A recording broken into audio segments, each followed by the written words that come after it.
Bienvenidos a Radio Uruguay, bienvenidos a La Máquina de Pensar, ¿cómo están? Espero que anden bien. Arranca La Máquina de Pensar, son las 19:01 aquí en la Ciudad Vieja, no hace mucho calor. Arrancamos con el operador Matías Rodríguez, que lo estamos saludando ya mismo, y vamos a hacer una semana, amigos, en La Máquina de Pensar, que viene muy surtida. Vamos a hablar de Sacbé, El Camino Blanco, La Divina Proporción de la Ballena, los premios Gutenberg, el último Blade Runner y los Thanos en el Uruguay. Eso va a ser a lo largo de toda la semana. Hoy vamos a escuchar un programa especial, vamos a oír la presentación del libro Sacbé, Camino Blanco, que fue el primer libro, es el primer libro editado por el MAPI, por el Museo Antropológico e Indígena. Se trata de un proyecto que fue coordinado por Sabela de Tesanos, y ustedes ya saben, porque hemos hablado aquí en La Máquina de Pensar, fue en torno a fotos del fotógrafo mexicano Javier Hinojosa sobre ruinas mayas. Sabela de Tesanos se le ocurrió que fueran intervenidas por 25 escritores. Bien, estuvimos en el Complejo Cultural ANCAP en Punta del Este el 6 de enero, nos invitó a nosotros junto a Andrés Echavarría y a Luis Pereira como poeta invitado, porque Luis Pereira no participa del libro. Así que ya mismo vamos a oír a Sabela de Tesanos y Andrés Echavarría. Buenas tardes, buenas noches, un placer estar aquí, recibirlos para presentar este libro, que es un material editado por el Museo de Arte Precolombino e Indígena de Montevideo, el MAPI, a partir de una exposición de fotografías del artista mexicano Javier Hinojosa. Esa exposición vino a Montevideo en coordinación con la Embajada de México, lo trajo el MAPI y presentó esta colección de fotos que se reúnen en el libro, que se llama Sacbé. Sacbé es Camino Blanco y era la senda que pintaban los mayas para comunicarse en los diferentes espacios arquitectónicos de recreación, templos, población, ¿verdad? Entonces Hinojosa registra en un recorrido especial, arqueológico, diría yo, de ese patrimonio histórico mundial, ¿verdad? Estas ruinas atravesadas por la selva, donde él destaca mucho la perfección y la búsqueda del detalle en la arquitectura. Esa exposición hermosa estuvo en el museo y luego Hinojosa la donó. Entonces pasó a ser empezó a tener una modalidad itinerante, digamos. El MAPI, que tiene una actividad intensa, trabaja con o se presenta invitado por la Cámara Uruguaya del Libro en las diferentes ferias de libros, y en una de ellas, en la Feria Internacional del Libro de Montevideo, fuimos invitados a participar con una exposición. El director Facundo de Almeida, que en nombre de él saludo acá a los escritores, que agradezco enormemente la presencia de los tres esta noche, me sugirió buscar para las fotos un texto, y lo que decidimos finalmente fue invitar a escritores residentes en Uruguay a ser interpelados por estas fotos, que son de Hinojosa, ¿verdad?, de un pasado, de una civilización que nosotros en el Río de la Plata no tenemos esas huellas, esas ruinas, y esa interferencia también, no solo histórica con una presencia tan fuerte y tan enigmática, ¿verdad?, sino atravesadas por la selva y estos caminos que han quedado en la memoria, ¿no? Entonces le pusimos un correo a los escritores y les pedimos que, si deseaban, si les parecía, podían escribir algo sobre las fotos que recibían. Es una experiencia que hemos tenido en otras ocasiones, ¿verdad?, convocados por la Biblioteca Nacional. Nos acordábamos con Pablo Silva, o en otras ocasiones con diseñadores a través de Yaugurú, me acuerdo. Y entonces creamos ahí una exposición con las fotos y los textos, y un café, que la feria nos pedía un café. Entonces los escritores pasaron leyendo allí sus textos. Eso se convirtió en un libro posteriormente, porque hicimos un proyecto para el fondo concursable y lo obtuvimos, y de esa manera Ediciones del MAPI entonces se dio el lujo de sacar este material especial, donde se reúnen fotos y textos de una manera,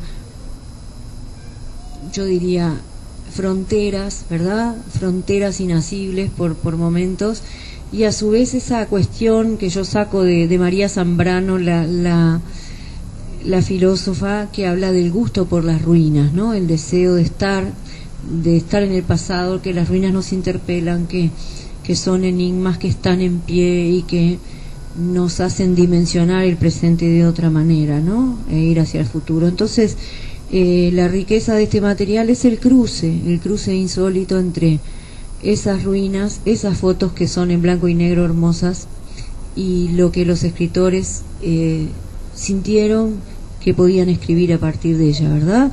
Son 25 autores, y en las ciudades en las que los presentamos, a partir del fondo concursable, invitamos también a los poetas y escritores residentes, que en este caso está Luis Pereira con nosotros, y también Andrés Echeverría vive aquí. Así que yo ahora voy a pasar a hacer una reseña breve de ellos y a nombrar,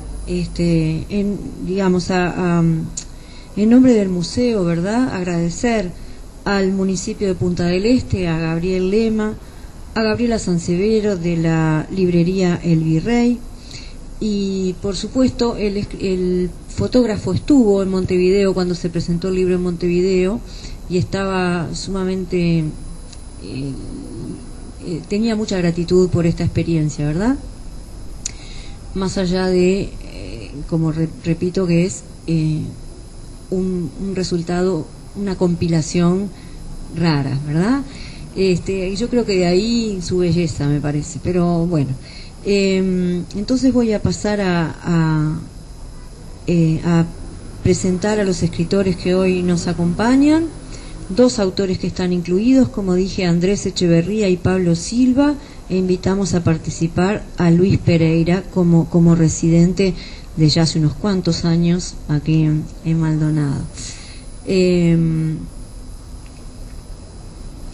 Primero, entonces, presentar a Andrés Echeverría, nacido en Melo, quien, además de tener un material aquí en el libro, va a leer parte de su producción literaria y algunos datos de su trayectoria con su trabajo por la literatura lo llevan a organizar y a presidir el Congreso Internacional Vallejo Siempre, que fue celebrado en Montevideo en 2016, y ha obtenido numerosos reconocimientos por sus libros en 2017 y por su actividad, ¿verdad?, en favor de la poesía principalmente. En 2017 la distinción de hijo adoptivo de Santiago de Chuco, lugar de nacimiento del gran poeta peruano César Vallejo, sitio donde ya había sido nombrado huésped ilustre también Andrés. En 2016, Premios Nacionales de Literatura, obtiene el segundo premio por La acrobacia del silencio y mención en el premio Onetti de la Intendencia de Montevideo por Argonautas. En 2015, por Apuntes de una ciudad sin nombre, obtiene una mención en el Premio Anual de Literatura e integra ese año la terna en poesía para el Premio Bartolomé Hidalgo de la Feria Internacional del Libro de Montevideo con Anatomía de lo Aparente. En 2014, La sombra quieta de la letra F también mereció mención en los premios de literatura del MEC, y en 2011, por Cuando la luna vuelve a casa, obtuvo el primer premio en los nacionales de literatura. En 2008 es premiado por Los árboles de piedra, y en 2006 por Pasión y poesía de Jules Laforgue en los premios Zavala Muniz. Bien, hay mucho más. Y realmente me congratulo de presentarte. Había detalles que no conocía de tu trabajo, que agradezco mucho, sobre todo por el Congreso Internacional Vallejo Siempre, donde tuve el gusto de participar. Luego Pablo Silva Olazábal, nacido en Fraiventos, quien por su novela Pensión de Animales obtuvo los siguientes reconocimientos: segundo premio de narrativa inédita del MEC en 2012, y mención de honor en premio otorgado por Ediciones de la Banda Oriental y la Fundación Lolita Rubial en 2013. Cuentos suyos, reunidos en Lo más lindo que hay, también obtuvieron mención en el mismo concurso en 2014 y en los premios anuales de Literatura del MEC de ese año.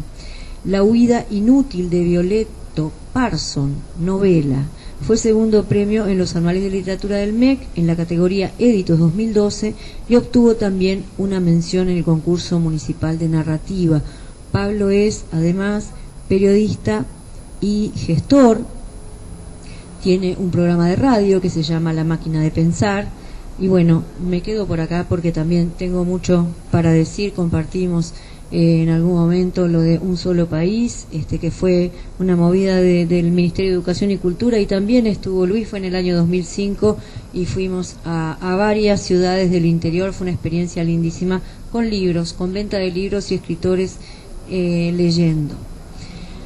Bueno, finalmente, Luis Pereira, y ya los dejo con la escritura de ellos, que es poeta, periodista y gestor cultural. Luis nació en Paso de los Toros. Desde el año 96 dirige la editorial de poesía Civiles y Letrados. Formó parte de la redacción de diversas revistas culturales y movimientos. Me acuerdo de Fabla, me acuerdo de Gran Aldea, Cuadernos de Gran Aldea, y me acuerdo de tus notas en la prensa gráfica en diferentes periodos. Radicado en Maldonado, director de programación cultural de la Intendencia de Maldonado, organizó y organiza el ciclo Encuentro de Escrituras. Y así como Jodido Jueves, continúa, ¿sí? Organizaste, bien. Y en 2017, ahora, hace poquito, recibió el primer premio de poesía édita por Poemas para mi novia extranjera. También un montón de cosas más para decir de Luis, pero entonces le doy la palabra a Andrés Echeverría para comenzar con esta lectura. Gracias. Bueno, buenas noches ya. Muchas gracias a Sabela de Tesano, a quien le agradezco y al mismo tiempo le felicito, porque creo que esta iniciativa fue muy exitosa y muy buena, ¿no? Nos permitió reunirnos, aparte de esa ida y vuelta entre las fotos y los textos. En mi caso yo voy a leer un texto de otro de los seleccionados invitados para la antología, que es Bruno Podestá. Creo que es el único extranjero que está, ¿no? Digo, Bruno es peruano, aunque muy... no. Ah, Rafael Peguero. Bien. Pero Bruno, entre otras cosas, aparte de ser un queridísimo amigo, ahora Isabela citaba lo del Congreso de Vallejo, fue con quien codo a codo sacamos adelante el proyecto. Solo no lo hubiera hecho, y Bruno fue fundamental. Desde la Embajada del Perú, el agregado cultural, y ahora sigue trabajando en cultura. De Bruno Podestá, entonces, voy a leer este texto que dice lo siguiente: paganos y peregrinos en busca de un Dios, turistas también. ¿Qué fue de ti, serpiente emplumada del promedio retorno? Y de ti, Venus, estrella del atardecer, estrella de la mañana. Desandamos tus pasos, sorteamos columnas, débiles arenas de una sabiduría perdida. Mochilas, sombreros, sandalias de las buenas, ojos protegidos por resinas oscuras. Bisabuelos toltecas nos saludan, bisabuelos de bisabuelos, tías lejanísimas y antiguos primos, guerreros desde lejos ocultos en una selva que los cobija, y al vernos pasar sonríe. El texto de Bruno, digo, a mí me encanta porque está escrito también desde un peruano, ¿no? De alguien que vive ese trajinar del turismo. Voy a leer el texto mío, que lo que intenté hacer acá fue como una cajita con esas matrioshkas rusas, donde yo pienso, el fotógrafo capta la imagen de unas ruinas. Las ruinas a su vez captan una destrucción histórica, pero al mismo tiempo contienen una cultura que alguna vez tuvo vida ahí adentro, ¿no? ¿Acaso es la piedra una palabra en el mudo reflejo de la historia, por donde hilar el rastro de la sangre, latido perdurable de este cielo, bajo el cual alguna vez caminaron otros hombres besando la heredad? ¿Acaso es el recuerdo la mirada que busca ahora en esta misma sombra y encuentra el rastro de una antigua luna? ¿Acaso es la foto una ilusión desde la que han caído los mortales, sin poder aferrarse a sus instantes, sin poder entender lo que es eterno, y el ojo del fotógrafo, el afán de alcanzar el alma de cada turno? ¿Acaso es entre las ruinas de Uxmal, donde se asoma un músculo hecho roca, sosteniendo un imperio en soledad. Gracias.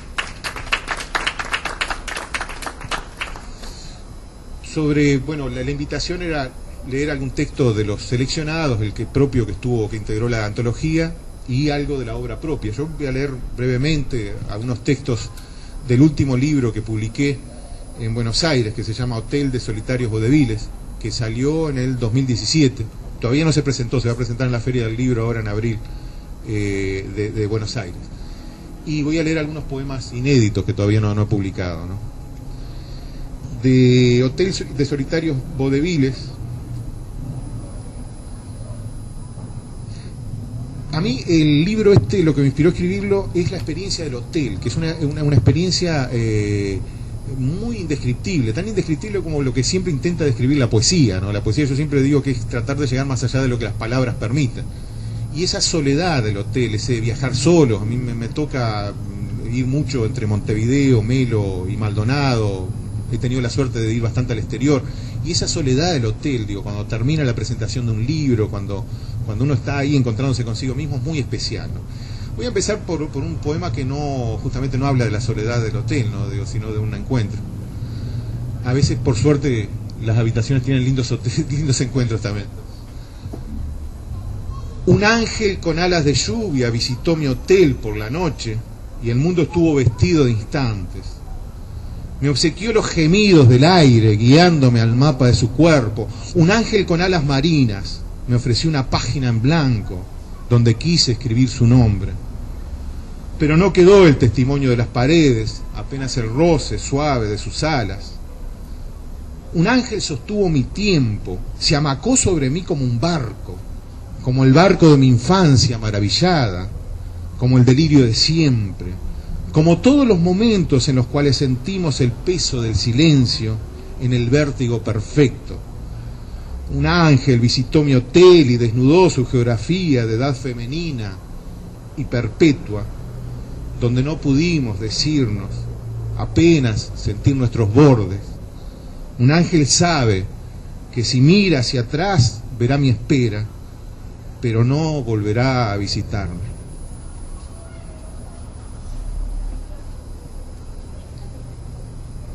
Hasta que te atrapan los pájaros y dices que no, que los pájaros no hacen nada. Entonces te atrapan las hojas de los árboles y dices que es imposible, que los árboles no tienen voluntad en tu contra. Y es cuando te atrapan las puertas, las veredas, las ventanas y quieres irte a otro sitio. Entonces te atrapa el aire, la primavera, octubre, y te atrapan todas las cosas.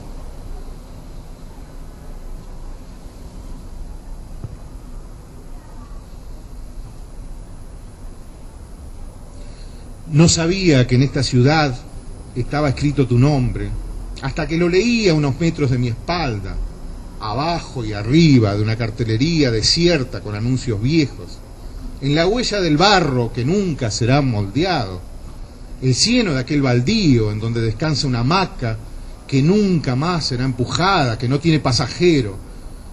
Leí tu nombre en una calle sin nombre, en las cruces que forman las esquinas de todos los diciembres, perpetuando los ahuecados eneros de los calendarios. Leí la filigrana de tus letras como quien lee el martilleo de un reloj inexistente en el minutero que no conocía y sin embargo dibujaba algunas tardes sin mí. Leí tu nombre de rosa y de espina, de espuma sin olas, y me puse a beberlo como quien bebe el secreto de todos los años juntos, de cada día de tu frente.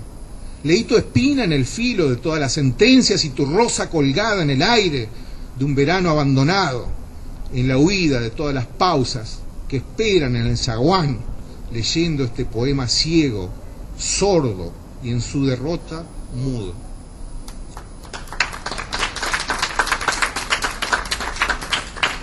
Un soneto, para cerrar un poco estos poemas que repasan el libro Hotel de Solitarios Vaudevilles.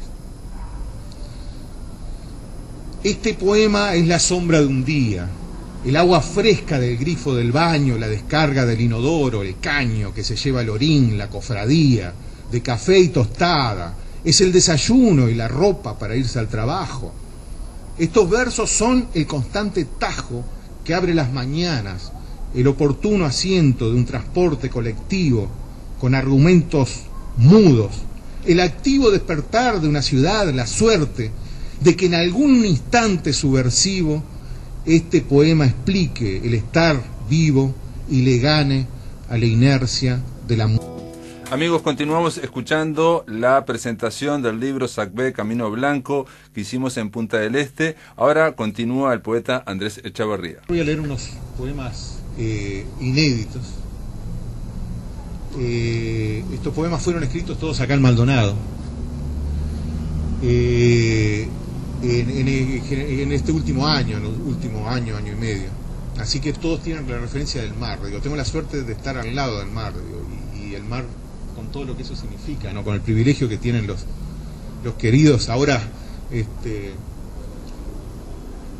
amigos que me he hecho acá en Maldonado, de alguna manera, entre los talleres y de alguna manera todos compartimos. Y si hay algo hermoso en lo que aparece en la escritura, es que siempre el mar, el agua, todo lo que significa la geografía de Maldonado asoma, ¿no? Con todo su valor simbólico y presencial. Tendremos el mar, una casa de agua y sin almanaques, el abrazo de un patio en verano, el gato que trepará los muebles y enfrentará los abismos. Veremos morir un perro, herido de historias y tiempo. Explicaremos la noche, caminaremos los eneros, estarán nuestros nombres amasando la brisa de algún agosto. Comparecerán los amantes que ayudaron a encontrarnos. Besaremos el infinito de todas las tardes y alguna vez un día nos mirará escapar con vocación de nube, como si para eso hubiéramos nacido.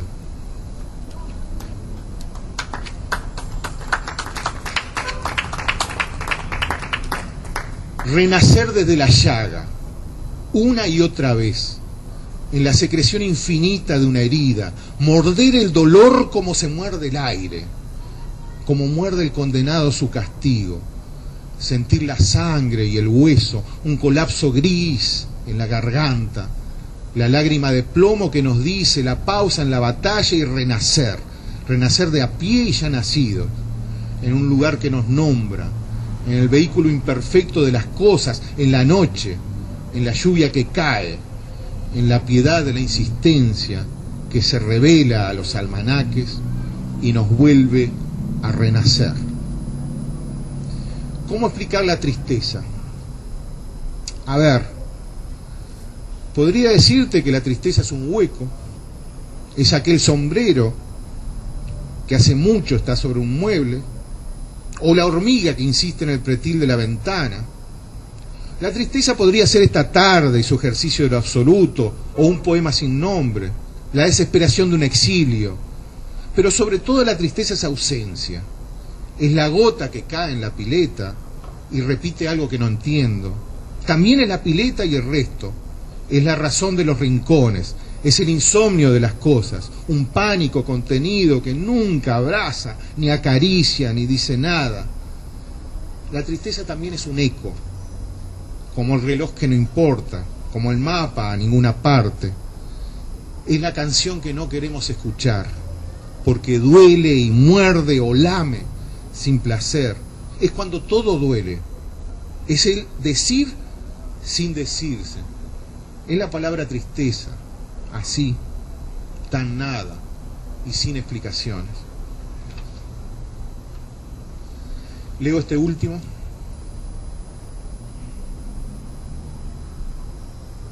Desde ahora mi soledad de cigarrillo no te nombra, y el frío volverá a los pulmones para encontrarme los silencios.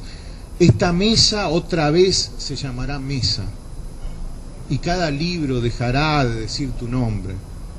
La noche será otra vez oscura, sin las sábanas empapadas de sudores y palabras, sin el ritual de alcanzarnos. Desde ahora mi espalda estará más sola y mis pupilas también. Cada cosa volverá a su lugar con una obediencia transparente, de espuma derrotada. como soldados cansados después de una guerra, y observaré toda la lluvia empapar las azoteas. Muchas gracias.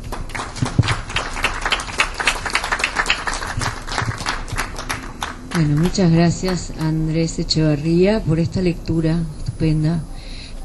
Ahora seguimos con Pablo Silva, yo ya lo presenté, hay algunos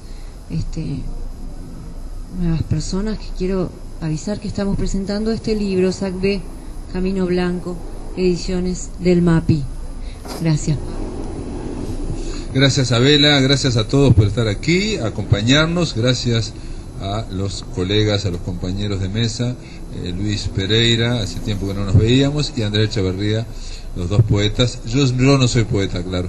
El proyecto SACB, Camino Blanco, en otras palabras, si bien tuvo algunos antecedentes, como dijo Sabela, es muy original, porque lo que había ocurrido cercanamente en la literatura uruguaya era, en el caso de la Biblioteca Nacional, eran unas fotos de viajes de arquitectura, o en el caso de Yaugurú eran con unos diseñadores. En este caso se nos convocó a 25 escritores para que escribiéramos sobre fotografías bellísimas de unas ruinas mayas que nosotros, los uruguayos, que no estamos acostumbrados a estar frente a esas piedras, y nos dejan anonadados. Si lo leen al libro van a encontrar poesía, van a encontrar narrativa, y yo encontré como dos variables. Una, la poesía, como la leyó también Andrés, que hace referencia de alguna forma a la piedra, porque nos impresiona la piedra. Estas piedras son milenarias. Yo pensé que tenían 3.000 años y alguien me dijo, no, tienen 1.500.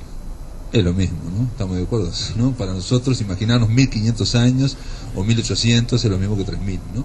Y bueno, y lo que yo quería leer en mi caso es lo que escribió, por un lado, a ver si ahora lo encuentro de nuevo, ¿no? Lo que escribió Carlos Liscano, porque Liscano lo que hizo fue muy astutamente frente a estas piedras. Bueno, fue escribir directamente las preguntas que nos hacíamos todos frente a esa piedra, ¿no? Y lo voy a leer, dice así: niebla, belleza y silencio, la piedra se levanta, se instala, es un reto, incomoda, inquieta. Obviamente ese es el escritor que está mirando la foto, ¿no? Intimida, enfrenta la imaginación, dramática pregunta, preguntas, no la obra, no el resultado, los individuos, el ser humano. ¿Qué era ser humano para aquellos seres humanos? ¿Qué pensaban quienes pensaron esa arquitectura? ¿Qué nos quisieron decir? ¿Es que quisieron decirnos? ¿Dónde aprendieron las manos que trabajaron la piedra? ¿Algún día llegaremos a conocerlos? Tan cercanos y tan distantes. Desafían el tiempo, desafían el modo de vivir. ¿Pensaron ellos que un día los pensaríamos? Quizás el error está en las preguntas. No sabemos preguntar. Quizás el error está en no saber mirar. No sabemos ver lo que para ellos era evidente. ¿Nunca lo sabremos? ¿Es necesario saber? Piedra de pie, belleza y silencio, melancolía, desasosiego.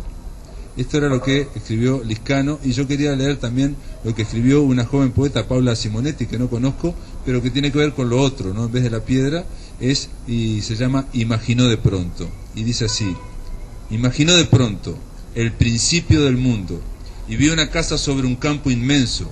La atravesaba el sol como una aguja, o también como un cuchillo, o quizás como una lluvia de verano. Una sola casa sobre toda la tierra. Una casa, el sol, el cielo limpio, el campo interminable, nada más. Es el dibujo de un niño, es el principio de todo, dijo. Y mucho más abajo, bajo tierra, vio los cuerpos de los hombres y también sus flores. Esto es lo que escribió Paula Simonetti. Y en el caso mío, yo, enfrentado a esas piedras, enfrentado a la imaginación, me fui para el lado, no sé por qué, de la literatura. Lo que uno ha leído también de alguna forma se refleja en lo que uno mira. Y se llama 3J, y a mí me tocó una foto que es la plaza de una ciudad que se llamaba Ekbalam, en Yucatán, y que significa jaguar. Y el título original era 3J en la ciudad jaguar, y tenía una versión larga, una versión más corta, una versión más alargada, en fin, quedó en esto. Dice así: 3 hombres miran Ekbalam, la ciudad con nombre de jaguar.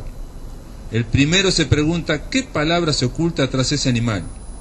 Imagina que a través de las manchas en la piel de generaciones de jaguares está escrito nada menos que el nombre de Dios. Y con eso escribe un cuento. El segundo hombre reflexiona que así como la noche es el revés del día y el día el en vez de la noche, el sueño es la inversión de la vigilia y el futuro la mitad del pasado. Y con eso escribe un cuento. El tercero no ve solo la ciudad, sino la gente que vivió en ella hace más de 1000 años. Y con eso escribe un cuento largo y áspero, donde los vivos no saben que están muertos. Son Jorge, Julio y Juan, 3 Jotas contemplando la ciudad jaguar. Ninguno de ellos sabe que los estamos mirando. Este es un homenaje obviamente a Jorge Luis Borges, a Julio Cortázar y a Juan Rulfo, el gran Juan Rulfo, que escribió eso, digamos, ese relato donde los vivos no saben que están muertos. Voy a leer ahora un cuento muy breve que salió publicado en ese libro, en un libro en Argentina, en un ebook, un libro electrónico. Se llama La vida amorosa de Thelonious Monk. Y dice así: empecé a escribir La vida amorosa de Thelonious Monk el mismo día que mi mujer me abandonó. En realidad, no había acabado de decir la frase, querida, he decidido escribir la vida de Thelonious Monk, cuando el portazo dejó temblando el aire de la entrada y la cortina azul del ventanal. Aunque en ese momento no lo supe, la imagen de la maleta beige desapareciendo tras la puerta significaba el fin de nuestro matrimonio. Fue necesario que transcurriera un largo rato antes de que pensara seriamente en la posibilidad de que ella no regresara nunca, de verdad. Una angustia amarga y cenicienta comenzó a crecerme adentro. Caí derrumbado sobre el sofá y la tristeza se me fue espesando, desde los talones a la frente, hasta atenazarme todo el cuerpo. Sentado en una postura rara, como encallado entre los almohadones de cuero corrugado, sentí cómo se agigantaba dentro de mí la espantosa idea de que ella se había ido para siempre. El silencio de la casa se llenó de repente de impurezas. Respiré con dificultad y con la vista fija al frente apoyé la barbilla sobre los pulgares. Poco a poco todos los muebles de la sala comenzaron a disolverse. El ancho televisor negro, el antiguo perchero, los cuadritos con las reproducciones de Renoir, las flores secas del jarrón y la cortina azul del ventanal, y luego el propio ventanal, incluido todo lo que se veía a través de él, la calle con sus canteros verdes y arbolitos escuálidos rodeados por palitos blancos, unidos por un hilo bajo un cielo celeste sin nubes, por donde declinaba la tarde que lenta hacía huir la luz rumbo al poniente de aquel barrio perfecto, donde habíamos hallado con Felicia, mi mujer, la casa perfecta que ella había decorado en perfecta medida. Lentamente todo se llenó de contornos oblicuos, hasta que se borró. Lloraba en silencio. Un rato después supe por qué. Algo se había roto y no sabía qué hacer con los pedazos.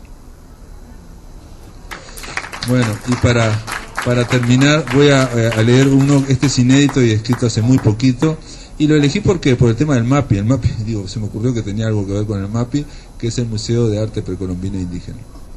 No tiene nada que ver, pero bueno. Se llama así, El grito y la piedra. Bueno, y dice así: la piedra es porosa y mediana, con cierta redondez que la hace parecer trabajada por algo más que el mar o los siglos. Podría haber sido hecha por los artesanos primitivos de un tiempo inmemorial. Es como un huevo aplastado y deja un polvillo muy tenue entre los dedos. Algo del polvo que anida entre sus cráteres microscópicos queda pegado entre las yemas. La toco, la mido, se me ocurre que si fuera más pesada y un poco más esférica, tendría el tamaño ideal para una boleadora.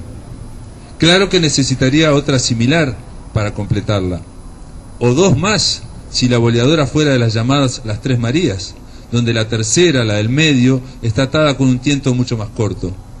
Sí, ahora lo veo bien.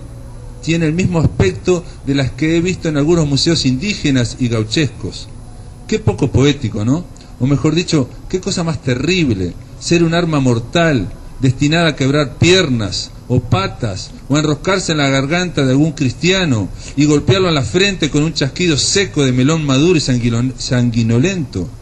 Ver esa frente, el vacío abriéndose paso a paso en los ojos sorprendidos, la boca abierta en un grito que jamás será oído, los brazos extendidos en el gesto final de atrapar el aire viciado de pólvora y alaridos dentro de un combate a cielo abierto hace ya más de 100 años, mientras las rodillas se doblan y uno cae contra el suelo duro y verde, acolchonado por el pasto, al mismo tiempo que la conciencia se licúa por ese agujero negro que todo lo traga y que nunca se sabrá bien dónde desagota, o mejor dicho, hacia dónde va.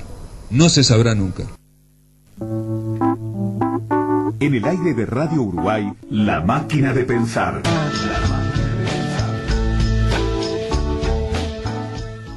Continuamos, amigos, en este tercer bloque oyendo la presentación del libro Sacbé, Camino Blanco. Ahora le toca el turno al poeta Luis Pereira. Yo voy a leer un texto del libro de Mercedes Estramil, narradora, y pese a que ella dice que no escribe más poesía, escribió en su momento y fue una poeta premiada en su momento. Vista infinita. Miro hacia el monte y los guardianes no aparecen. Con la voz extraviada la chica dice que tiene que volver a Tulum. ¿Estoy oyendo bien? La postal caribeña, los mayas, el castillo, debe alucinar en colores. Seguro que se refiere a algún cantegril con ese nombre, a algún depósito forense que un inteligente bautizó así. Elaine González no tiene ni por asomo la voz de una mexicana, ni la de una turista, sino esta, erizada y podrida. La miro como para encontrarle los ojos, pero los va cerrando. Creo que esta languidez tapada de pegamento, creo que esa languidez tapada de pegamento me conmueve un segundo. Van a venir por ella, como la vez anterior, o tendré que llevarla por su bien. Tengo que volver, repite, y no dice más. Queda hecha un bulto en la arena y las vértebras de su columna destacan en la negrura como episodios de una carretera perdida. Prendo el segundo cigarro cuando empieza a amanecer y el viento sopla fuerte, arrastrando hacia nosotros espuma amarronada. Podría ir a Tulum yo también, cuando esto acabe. ¿Por qué no? Mercedes Estramil.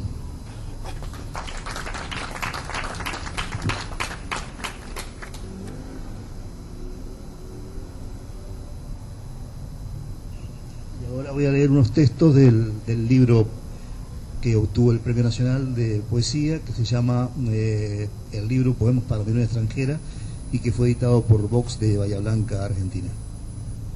Y que lo va a editar Civiles y Letrados, por lo tanto en enero febrero va a estar en la calle en las librerías de Uruguay. A las 7 a.m. comenzó la matanza. Los lanchones cruzaron el Paraná, repletos de bosnios, de georgianos, cruzaron el Paraná.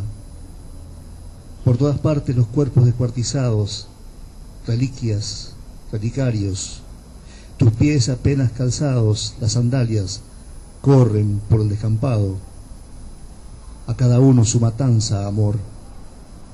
Los lanchones en el Paraná, las mutilaciones, las crueldades, la matanza, los estampidos del lado del Paraná, la estampida, el color del estallido, el bando de los perdedores, huele mal, la ropa quemada, antigua chimenea, espalda con espalda, antiguos uniformes en estado de desorden, desfiles en descomposición. Es inmoral escribir sobre la guerra, amor mío. No si no han reventado las granadas a cuerpos de distancia. Es obsceno. Lo es si no has estado frente a los disparos de la infantería. Respeta, mi amor, la moral de los que combaten. No murmures por encima de sus himnos o marchas con insignias. Sé pudoroso ante las cajas de los muertos. La granizada sobre las chapas, el chaperío, el Kennedy, el barrio y la humedad, el caserío, cartón piedra, la chapa de perdedor, los que nunca fueron propietarios, ni de la palabra propietarios, el zanjón, la granizada, el lloverío sobre el caserío, las obras, una moneda por Dios para las obras. ¿Qué hay de romántico en la granizada, por Dios?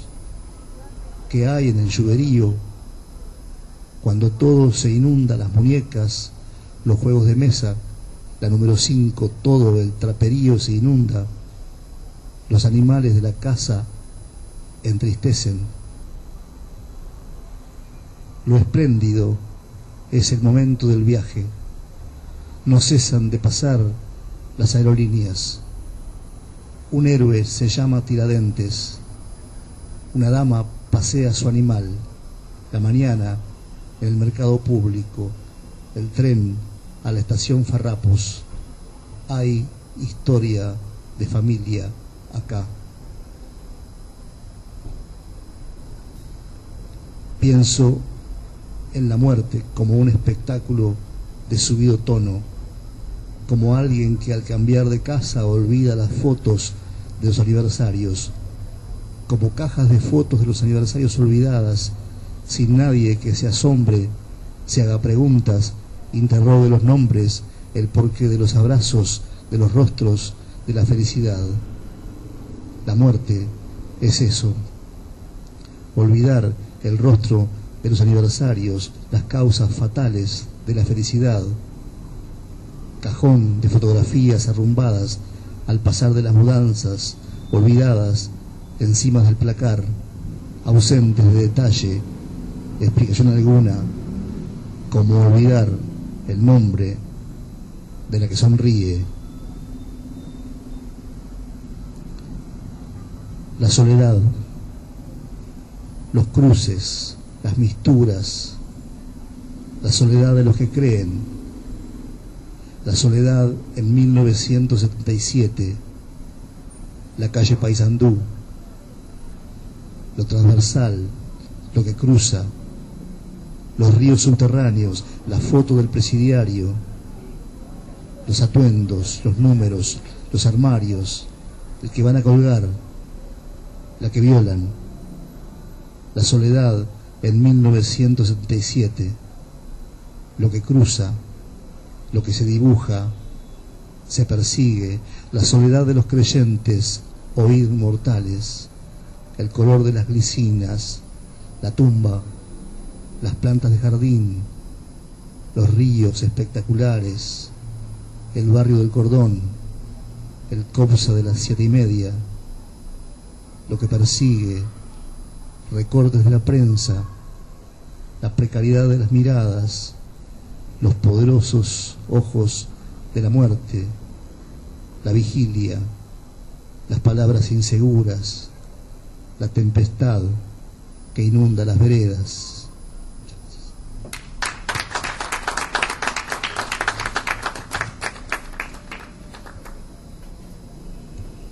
Muchísimas gracias, Luis Pereira. Escuchar tus textos, los climas y las texturas de cada voz, para mí un placer y una alegría también poderlos felicitar así en público por su trabajo, por estar acá, agradecerles enormemente, ya saben, en nombre del museo. Seguir pensando que en las fronteras y en los cruces hay una riqueza enorme y que de ahí de pronto podemos seguir sabiendo que la literatura es cruzada con otros lenguajes, ¿verdad? Nos da una experiencia de la vida, nos devuelve una experiencia de la vida y nos permite de alguna forma continuar. Así que bueno, les agradezco un montón, el museo les agradece. Este es un libro que reúne entonces a 25 escritores. Yo invité en otras ocasiones como hoy a quienes no participaron azarosamente en él, como en el caso de Luis, pero me pareció una excelente oportunidad para conocer su último libro y a su vez no sé, estar aquí en este ámbito tan especial, leyendo poesía ya de por sí, leyendo literatura a partir de unas fotos y todo lo que ellos trajeron y los autores que eligieron, que están en el libro, a quienes aprecio mucho. Yo solo quiero nombrarlos a todos para dar cierre a este encuentro.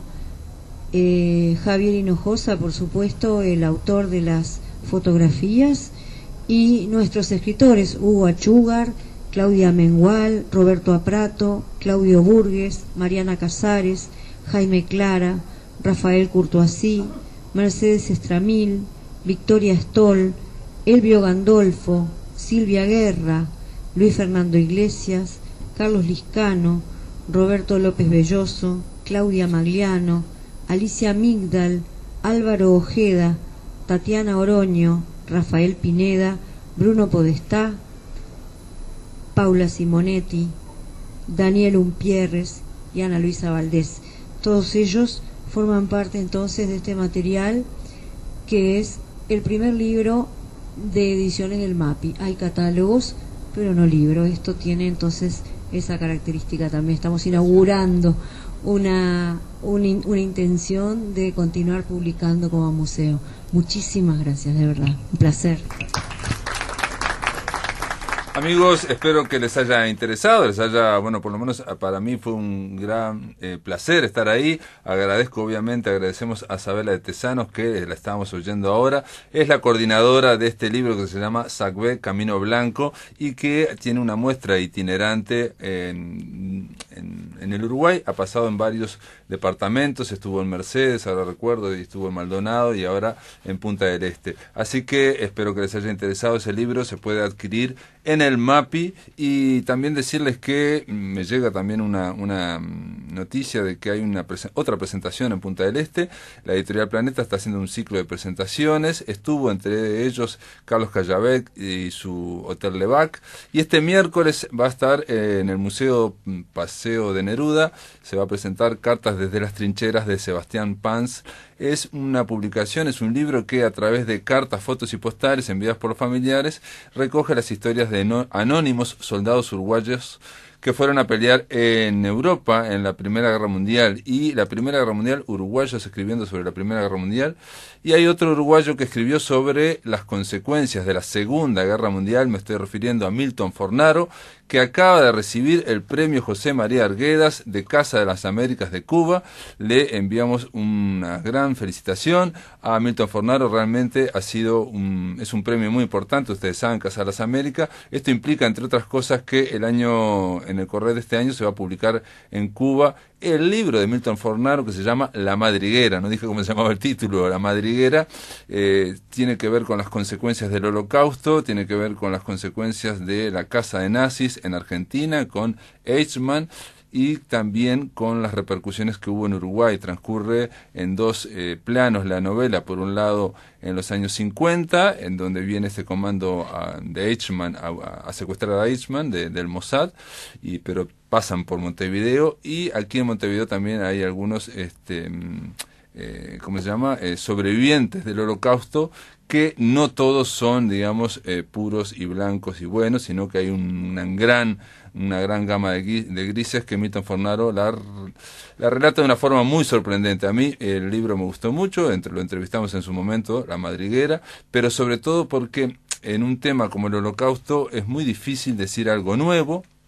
Y Milton Fornaro, vaya si lo dice, se mete en camisa de 11 varas, porque hace encarnar en la novela algo que se sabía desde el año 60 y pico, estoy refiriendo al ensayo de Hannah Arendt sobre la banalidad del mal, sobre el juicio de Eichmann en Jerusalén, que había connivencias en los campos de concentración entre algunos judíos con los guardias nazis, y ahí Milton Fornaro cuenta, parte de estos judíos llegan aquí a Montevideo y hacen su vida normal, y aparece alguien para tratar de cerrar cuentas con ese pasado. Un pasado oscuro que, reitero, yo por lo menos en ficción nunca lo había visto y que vale la pena. Y ahora ha sido reconocido nada más ni nada menos que en la Casa de las Américas en La Habana.